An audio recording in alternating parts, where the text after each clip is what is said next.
Halo, assalamualaikum warahmatullahi wabarakatuh. Ketemu lagi sama saya Erisan, masih di seputar cerita tentang kopi. Oke teman-teman, di video kali ini saya mau sharing sama teman-teman tentang masalah roasting. Oke, jadi di dalam roasting itu, di video saya sebelumnya saya sudah berbagi tentang 4 hal yang harus dilakukan sebelum kita melakukan roasting. Nah, kalau 4 hal di video sebelumnya sudah teman-teman lakukan, nah, yang mau saya sharing kali ini adalah sesuatu yang memang harus kita lakukan kalau kita ingin hasil roastingan kopi kita itu maksimal hasilnya dan sesuai dengan apa yang kita inginkan. Oke, ada banyak teman-teman yang nanya ke saya bagaimana sebenarnya roasting plan atau perencanaan roasting.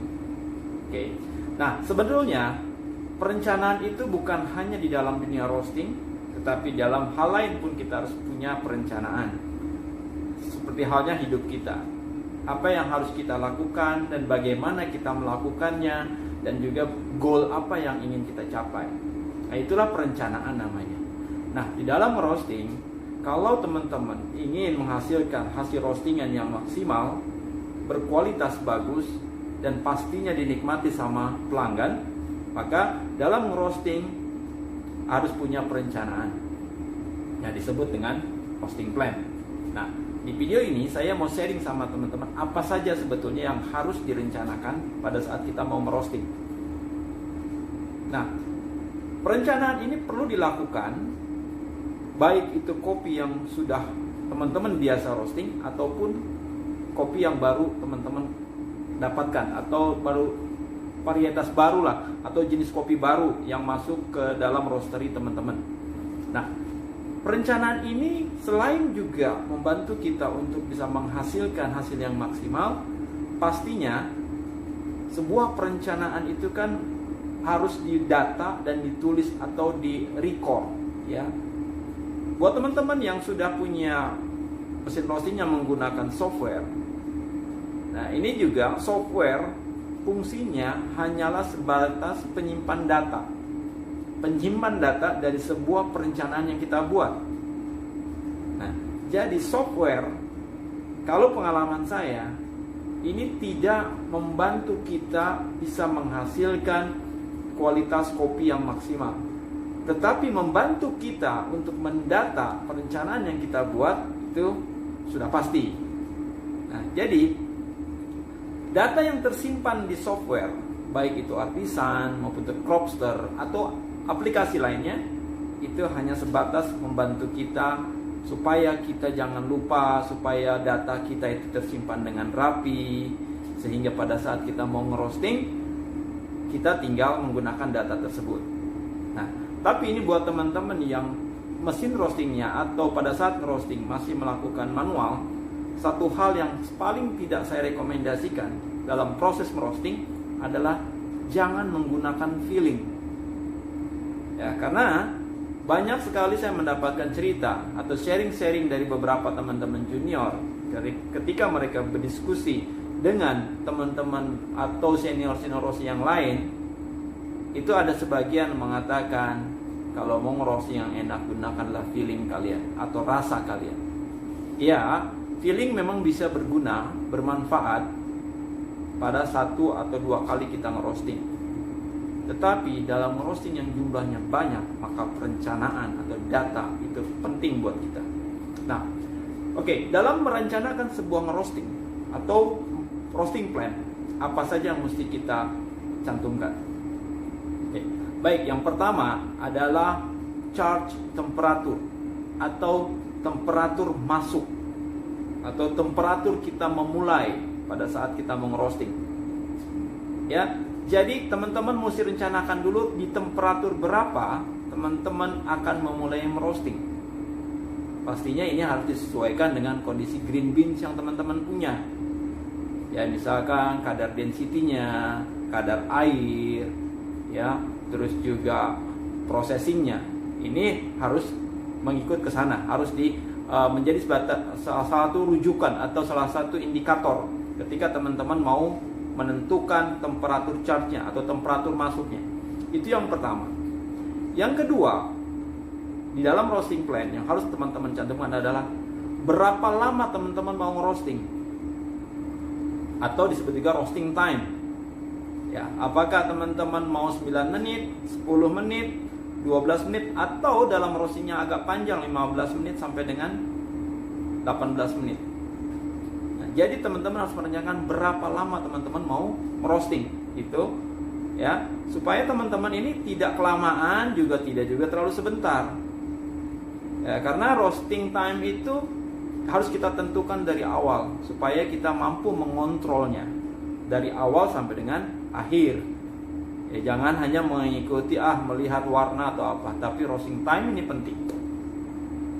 Yang ketiga adalah drop temperature, ya, atau temperatur akhir pada saat biji kopi mau kita keluarkan. Ya, jadi temperatur akhir ini juga buat kita membantu kita sebagai seorang roaster supaya kita jangan sampai terlalu tinggi temperaturnya. Biasanya temperatur drop ini ditentukan oleh tingkat kematangannya. Misalkan kayak untuk light roast itu kebanyakan para roaster bermain di suhu antara 194 derajat sampai dengan 198 derajat Celcius. Ini adalah range kalau teman-teman mau merosting dalam level tingkat kematangan light roast. Nah, terus kalau misalkan teman-teman mau profilnya agak sedikit medium, maka saya berdasarkan pengalaman yang saya miliki, jadi biasanya saya menentukan range temperatur akhirnya itu adalah di suhu 198 sampai dengan 205. Ini saya kategorikan medium, ya. Nah, tapi kalau saya mau misalkan mau merosting kopi agak sedikit dark, biasanya saya akan berada di atas 207 derajat sampai dengan 220. Nah, itu adalah drop temperature. Jadi teman-teman harus benar-benar memasukkan suhu berapa teman-teman mau mengeluarkan biji kopi. Itu di roasting plan. Ya. Nah, terus yang terakhir adalah developing time. Apa itu developing time? Developing time adalah pada saat berapa persen kita mau membuat developing time. Developing time ini dimulai adalah pada saat kita mendengar bunyi crack pertama. Ya. Karena kenapa kita harus menentukan developing time? Supaya kita juga bisa mengevaluasi dan tahu seberapa lama kopi ini setelah crack akan kita matangkan. Jadi panjang pendeknya developing time ini juga akan berpengaruh kepada kualitas hasil roastingan teman-teman. Ya, coba teman-teman perhatikan ya. Ini saya pengalaman yang saya punya. Jadi panjang pendeknya developing time ini juga akan berpengaruh kepada susutnya kopi teman-teman setelah di roasting. Ya, karena dari beberapa ahli roasting atau pakar-pakar roasting yang pernah saya ketahui dan saya berbagi pengalaman dengan mereka, bahwa ada standarisasi kalau teman-teman kopinya mau tetap berkualitas atau memiliki rasa. Jadi misalkan kayak light roast, ya, light roast. Nah, persentase kehilangan susutnya itu di angka 13 sampai dengan 15%, maksimum 16%. Jadi misalkan kalau teman-teman ngerosting 1 kilo, berarti hasil akhirnya itu susutnya kurang lebih sekitar jadinya sekitar 830 gram. Itu 840 gram. Itu kalau 16% susutnya. Nah, itu untuk light roast ya. Tapi kalau untuk medium roast, persentase susutnya itu di range antara 15 sampai dengan 18%. Maksimum 19% susutnya. Nah, tapi kalau untuk yang dark roast itu biasanya akan lebih banyak susutnya.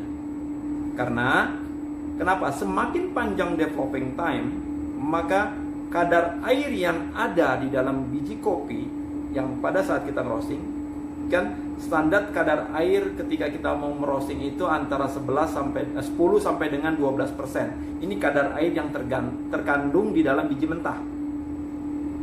Nah, tetapi setelah ngerosting itu kan susut dia punya kadar air. Nah, ada sebagian dari teman-teman mungkin yang belum tahu bahwa sebetulnya di dalam roasted bean ya, jadi biji kopi yang sudah masak, itu harus masih memiliki kadar air. Tidak serta-merta kalau setelah di roasting kadar airnya itu hilang 100%, tidak. Jadi kadar air yang direkomendasikan masih tertinggal di dalam roasted bean atau biji kopi yang sudah matang adalah antara di 6 sampai dengan 7%. Kalau kopi teman-teman masih mau memiliki tekstur atau flavor yang bagus. Ya. Jadi itulah yang teman-teman harus cantumkan pada saat teman-teman mau merosting. Pertama adalah ya, yang penting nih temperatur masuknya atau charge temperatur. Yang kedua adalah roasting time. Yang ketiga adalah drop temperature. Yang keempat adalah developing time-nya. Ya, dengan teman-teman mempunyai perencanaan atau roasting plan, teman-teman bisa terus mengevaluasi kopi yang teman-teman mau roasting.